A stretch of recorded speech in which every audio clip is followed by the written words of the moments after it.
Students, आज हम आपका प्री बोर्ड जो मॉर्निंग शिफ्ट में हुआ है साइंस का, उसको विद आंसर्स डिस्कस कर रहे हैं ताकि आप आइडिया लगा सकें कि आपके कितने मार्क्स आएंगे दिल्ली गवर्नमेंट का, और ये बाद में प्रैक्टिस के लिए भी हेल्प करेगा आपको। फर्स्ट क्वेश्चन है, दी गई रासायनिक अभिक्रिया में निम्नलिखित में से क्या है? In the given chemical equation A stands for, तो मैग्नीशियम जो है 2A Mgcl2H2, तो यहाँ पे Cl2 आ रहा है और हाइड्रोजन आ रहा है, तो ये HCl हो जाएगा, इसका आंसर सी ऑप्शन हो जाएगा। दिए गए प्रयोग में यौगिक A का नाम क्या है जो सल्फ्यूरिक अम्ल के साथ अभिक्रिया कर कार्बन डाइऑक्साइड गैस उत्सर्जित करता है? तो सल्फ्यूरिक एसिड के साथ जो चीज़ रिएक्ट करेगी वो धातु ऑक्साइड और धातु कार्बोनेट दोनों चीज़ें हो सकती हैं, और धातु हाइड्रोजन कार्बन। तो ऑक्साइड तो होगा नहीं, तो B और C दोनों होंगे, तो D ऑप्शन आएगा इसके अंदर, सेकंड में 2 का D। मेटल कार्बोनेट में भी Na2CO3 जैसे है और NaHCO3 दोनों ही कार्बन डाइऑक्साइड रिलीज़ करेंगे। थर्ड क्वेश्चन आपका जो है विजुअली इम्पेयर्ड बच्चों के लिए है, इसमें मैंने खाली आंसर टिक कर रखा है, D ऑप्शन आप देख लेंगे इसके अंदर। उसके बाद आपका फोर्थ क्वेश्चन है, हाइड्रोजन गैस उत्सर्जित नहीं होती यदि धातु के साथ अभिक्रिया करता है। तो हाइड्रोजन गैस HNO3 क्योंकि एक स्ट्रॉन्ग ऑक्सीडाइजिंग एजेंट का काम करता है इसलिए उत्सर्जित नहीं होती, तो C ऑप्शन आएगा। फिफ्थ का है आपका, विच of the following correctly represent a balance chemical equation? तो ये तो बहुत सिंपल सी D ऑप्शन है इसके अंदर, कॉपर O2 C दोनों में 2 आ गया। सिक्स्थ क्वेश्चन में आपको बताना था कि यहाँ पे जो A है pH स्केल में जो डिनोट कर रखा है, तो इसमें कौन सा स्टेटमेंट गलत है? तो आप देखोगे कि इसमें OH आयन की तुलना में H आयन अधिक है, जबकि हमारा जो A है वो खुद ही बेस है। अगर बेस होगा तो उसमें जो है OH आयन की तुलना में H आयन अधिक कैसे हो सकते हैं? अगर H आयन अधिक होंगे तो एसिड हो जाता। नेक्स्ट जो है सेवन्थ क्वेश्चन, एक यौगिक जो विजिबली इम्पेयर्ड बच्चों के लिए है, सेवन्थ क्वेश्चन भी आपका इसके अंदर। तो इसमें देखोगे कि सेम उसको खाली बताना है देख के, तो इसमें D ऑप्शन आएगा, it has more OH ion than H ions. Eighth question में 1 ग्राम कॉपर पाउडर को जब हमने हीट किया, it becomes coated with black copper oxide. तो हुआ क्या यहाँ पे? कॉपर ऑक्साइड बना, तो ऑक्सीजन जो है उसमें ऐड हो गई, तो हम इसमें एट्थ में C ऑप्शन हो जाएगा। नाइन्थ जो है हमारा, reaction between iron and copper sulphate solution को हम कैसे कैटेगराइज करेंगे? तो रिएक्शन कॉपर सल्फेट सॉल्यूशन का किसके साथ हो रहा है? आयरन का, तो आयरन कॉपर को डिस्प्लेस कर रही है, तो डिस्प्लेसमेंट रिएक्शन हो गया, D ऑप्शन हो गया। 10वां है, एसिडिक सॉल्ट्स जो बनते हैं तो उसमें क्या कंडीशन होगी? तो एसिड अम्लीय लवणों का निर्माण निम्नलिखित के बीच अभिक्रिया से होता है। तो हम देखेंगे कि अम्लीय लवण है तो मतलब pH उसका जो है स्ट्रॉन्ग एसिड होगा, तभी pH 7 से कम होगा, तो B ऑप्शन हो जाएगा इसमें कि strong acid and weak base. उसके बाद 11th क्वेश्चन है आपका कि ब्लू लिटमस टर्न्स रेड, तो ब्लू से रेड एसिडिक सॉल्यूशन में होगा। 12th क्वेश्चन है, in a chemical equation the arrow sign जो होता है वो क्या बताता है? उत्पाद की तरफ points towards the product, point towards the reactant, और अभिक्रिया की दिशा, तो इसमें A और C होगा, तो D ऑप्शन हमारा करेक्ट हो गया। 13वां है, वायवीय श्वसन के दौरान ग्लूकोज ऑक्सीजन के साथ अभिक्रिया कर विघटित हो जाता है। तो इसमें क्या हो रहा है? कार्बन डाइऑक्साइड H2O प्लस ऊर्जा ये हमें प्रोडक्ट में मिल रहे हैं, तो ये इसका A ऑप्शन हो गया।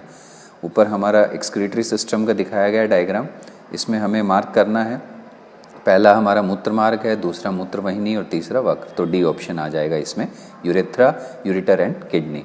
In human excretory system the correct sequence of its part is, question number 15 जो है असल में ये दृष्टिबाधितों के लिए है, तो इसमें B ऑप्शन करेक्ट है, 15th में B ऑप्शन आएगा, ये ध्यान रखना आप, वैसे आपके लिए क्वेश्चन नहीं था। 16th, कौन सी प्रक्रिया पादपों को स्वयं पोषी बनाती है? तो इसमें बहुत सिंपल सा है, C option, ability to perform photosynthesis, प्रकाश संश्लेषण की क्षमता। In human exchange of gases takes place during respiration, मानव में श्वसन के दौरान गैसों का विनिमय कहाँ होता है? एल्वोली ऑफ लंग्स, फुफ्फुस की कूपिका के अंदर। बहुत सारे क्वेश्चन आपके प्रैक्टिस पेपर में से आए हैं। इसमें दर्शाए गए चित्र में XYZ अंग की पहचान करके उनके मुख्य मार्ग का सही मिलान कीजिए। तो यहाँ पे X जो है हमारा अमाशय हो गया, और Y जो है यहाँ पर शूद्रांत, और Z जो है वो क्या है? यकृत पितरस। तो ये इसके अंदर पहला A जो है X अमाशय और HCl का श्रावण, ठीक है। तो Y में श्रावण HCl का होता नहीं, यकृत के अंदर पितरस संग्रह नहीं होता, वो बनाता है। उसके बाद में हो गया हमारा क्वेश्चन नंबर 19, ये भी दृष्टिबाधितों के लिए है, इसमें डी ऑप्शन याद रखना आंसर। क्वेश्चन नंबर 20, कार्बोहाइड्रेट का पाचन कहाँ से शुरू होता है? मुख से, A option. 21, which of the following mirror is use to facilitate safe driving? तो पीछे के देखने के लिए हम जो है कौन सा मिरर यूज़ करेंगे? कॉन्वेक्स मिरर, उत्तल दर्पण। 22वां है, विच is not a characteristic of image form by convex mirror?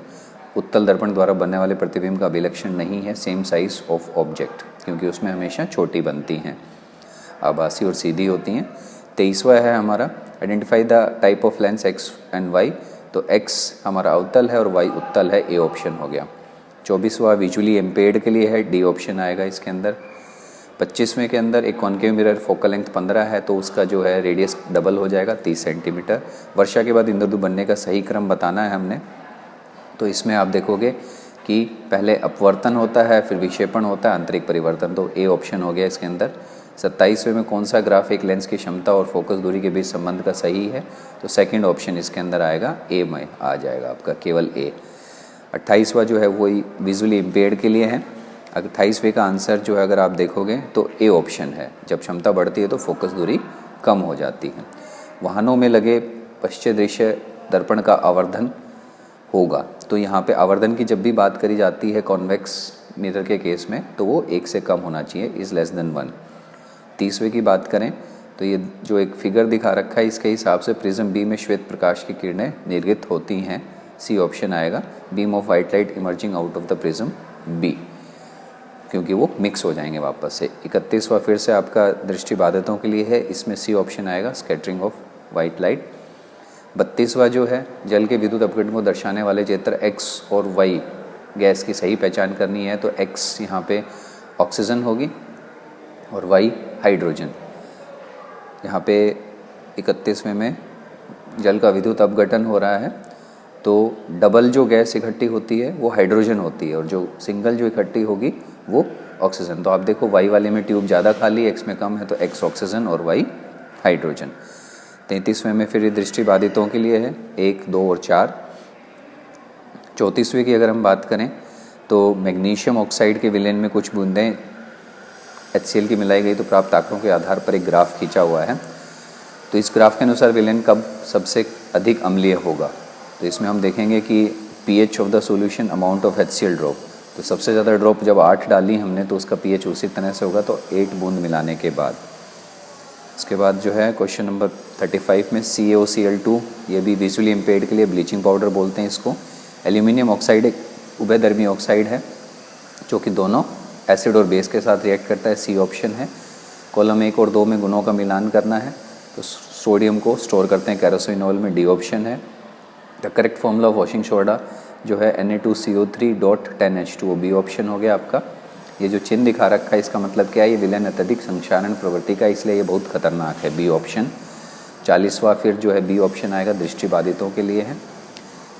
41 में अभिकथन कारक में on heating colour of copper sulphate salt changes from blue to white, copper sulphate loses white water of crystallisation on heating, A option हो गया। दोनों सही है, reason भी सही है। Burning of candle is a chemical as well as physical change, and in chemical change no new substance is formed. तो इसके अंदर जो है आप देखोगे burning of candle is a chemical as well as physical change, सही बात है, तो सी ऑप्शन आएगा, इसमें डी नहीं आएगा। लेकिन in chemical change no new substance is formed, ये गलत बात है, तो A is correct but R is wrong. अभिकथन और जाइलम और फिल्म पादपों में संवहन उत्तक है, सही बात है। जाइलम और फिल्म मिलकर पौधों में जल और खनिज का वहन और भोजन का स्थानांतरण करते हैं। तो इसके अंदर जो है 43 के अंदर हमारा क्वेश्चन नंबर 43 में ABCD के हिसाब से अगर हम देखें तो इसमें भी हम सही बात कर रहे हैं, तो ए ऑप्शन आ जाएगा। ये गलत लिखा गया है, इसमें ए ऑप्शन आएगा। उसके बाद 44 में देखते हैं, sky appears dark due to passengers flying at very high altitude, scattering of light is not prominent at high altitude. तो इसमें जो है क्योंकि वहाँ पर जो है आपका स्काई जो डार्क अपीयर क्यों करती है, अधिक ऊंचाई पर यात्रियों को आसमान काला दिखाई देता है, अधिक ऊंचाई पर प्रकाश का प्रकीर्णन प्रमुख नहीं होता है। तो ये दोनों बातें सही हैं, तो ए ऑप्शन आ जाएगा। Non metal oxides turns blue litmus red, तो नॉन मेटेलिक ऑक्साइड जो है एसिडिक इन नेचर होते हैं, बात सही है, ए ऑप्शन हो गया। 46 की अगर हम बात करें तो 46 में जो है the normal blood pressure, B option हो गया 120 और 80। The water loss through the stomata is replaced by, जो पानी हमारा रंध्र से निकलता है उसको रिप्लेस कौन करता है अगर हम देखें तो इसमें आएगा आपका 47 की अगर हम बात करें तो A option, water from the xylem vessel in the leaf. उसके बाद एक हार्ट का डायग्राम दे रखा है, इसमें आपकी बी ऑप्शन आएगी, बोथ 2 and 3, मतलब कि बायां नीले ऑक्सीजन निर्धुर रखता है और दायां ने, जो हमने पढ़ा भी है, ऑक्सीनेटेड और डीऑक्सीनेटेड ब्लड की जो बात। 49 की अगर हम बात करें the parts of heart and their function is given in 1, 2 and 3, तो 1, 2 और 3 के हिसाब से इसके अंदर बी ऑप्शन आएगा। If the speed of light in vacuum is 3 × 10⁸, what will be the absolute refractive index, तो 3/1 हो जाएगा, तो 3 हो जाएगा इसका आंसर, डी ऑप्शन। 51 का 20 सेंटीमीटर फोकस दूरी वाले अवतल दर्पण के सामने 25 सेंटीमीटर दूरी पर रखा जाता है, वस्तु का प्रतिबिंब कहाँ बनेगा। 25 सेंटीमीटर फोकस दूरी है अवतल दर्पण के सामने और 20 सेंटीमीटर फोकस दूरी 25 पे रखा हुआ है, तो मतलब सी और एफ के बीच में रखा हुआ है, तो सी से परे बनेगा। इस तरह से इसको हम सॉल्व कर सकते हैं। 52 के अंदर जो है आपका कॉलम 1 के शब्दों को कॉलम 2 के साथ मिलान करना है, इसमें बी ऑप्शन आएगा, इसको आप चेक कर लेना। 53 में during aerobic and anaerobic glucose is first ब्रेकन down, ये आपको पता है, दोनों केस में पायरुवेट में ही तब्दील होता है साइटोप्लाज्म के अंदर। 60 डिग्री का कोण है टोटल, हाफ डिवाइड कर देंगे 90 डिग्री बना के, तो 30 डिग्री आंसर हो जाएगा इसके अंदर 54 में। इसके बाद a ray of light is reflected as per the following diagram, in which medium the speed of light is more, तो इसमें स्पीड ऑफ लाइट माध्यम बी के अंदर अधिक होगी।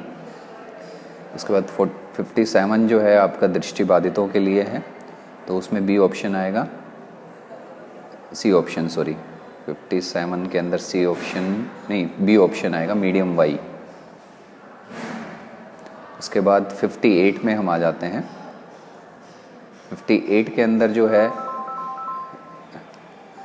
आप a ray of light falls normally on the surface of denser medium through rare medium, the ray of light, तो वो बतानी है हमने इसके अंदर, तो इसमें हम सी ऑप्शन, अपने पथ से विचलित नहीं होगी, ये बात सी ऑप्शन आएगा। इसके बाद जो है क्वेश्चन नंबर 59 में ग्लास स्लैब के थ्रू दिखा रखा है, इसमें डी ऑप्शन, फोर्थ ऑप्शन आएगी। 60th क्वेश्चन के अंदर तो जो है area of light is reflected through 3 mediums X Y Z, when it enters to the medium Y from X it moves away from the normal, and when it passes from medium Z it moves towards the normal. तो जब दूर जा रही है तो rare medium में जा रही है, और जब नज़दीक आ रही है तो डेंसर मीडियम में आएगी। तो इसका मतलब जो है हमारा जो क्वेश्चन नंबर 60 है उसके अंदर जो आंसर होगा वो क्या बनेगा, क्योंकि वो एक बार दूर जा रही है और एक बार नज़दीक आ रही है, तो इसके अंदर ये वैसे तो दृष्टिबाधितों के लिए है, विजुअली इम्पेयर्ड के लिए,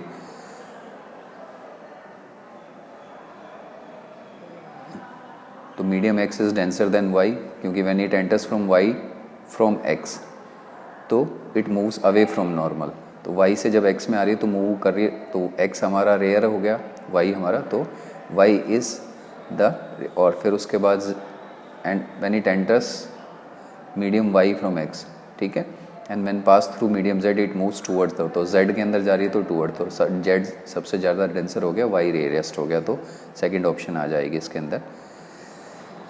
दिए गए लेंस की क्षमता दूरी 2D है, इसकी फोकस दूरी निकालेंगे हम, 2D दे रखा है हमें, P = 1/f फॉर्मूले में -50 सेंटीमीटर आ जाएगा, मीटर में आएगा, उसको सेंटीमीटर में कन्वर्ट कर लेंगे हम। अब सारी लेंस की क्षमता 2D है, 62 का जो है ये विजुअली इम्पेयर्ड के लिए है, तो सेम हो गया इसके अंदर भी आंसर। 63 के अंदर अगर हम देखें what is the property of ionic compounds, तो they have low melting and boiling points, they are solids, they are soluble in water, जो नहीं है प्रॉपर्टी, तो आयनिक कंपाउंड्स जो है उनका melting and boiling point high होता है। केस स्टडी क्वेश्चंस की अगर हम बात करें तो उसके अंदर question number 64 C option, blue and copper sulphate. Question number 65 में सफ़ेद वाइट कलर हो जाएगा हीट करने से। कुछ लवणों की क्रिस्टल रंगीन होते हैं, ऐसा क्यों होता है, क्रिस्टल जल की उपस्थिति के कारण, ए ऑप्शन। 67 में during above experiment students get a substance in the test tube on heating, the students then add 2 drops of water in the substance, the color of the substance white से blue हो जाएगा। Loss of water in form of vapours from the aerial parts of the land क्या बोलते हैं उसको? Transpiration, वात्सोसर्जन, which is not the function of transpiration, जल की नीचे की तरफ गति करना, क्योंकि ट्रांसपिरेशन जो है वो पत्तों से होता है। Which tissue help in transportation of water in plant? तो जाइलम है इसके अंदर, और transportation journey takes place in plant through रंध्रों के द्वारा stomata. When light travels from air to water it bends, air से वाटर में जाएगी तो टुवर्ड्स द नॉर्मल, क्योंकि रेयर से डेंसर में जा रही है। और according to the law of reflection of light the ratio of sine of angle and sine of angle is equal to constant. आपका स्नेल्स लॉ है ये। Speed of light in vacuum 3 × 10⁸ आएगा, इसमें डी ऑप्शन आएगा, ये गलत। उसके बाद जो है रिफ्रैक्टिव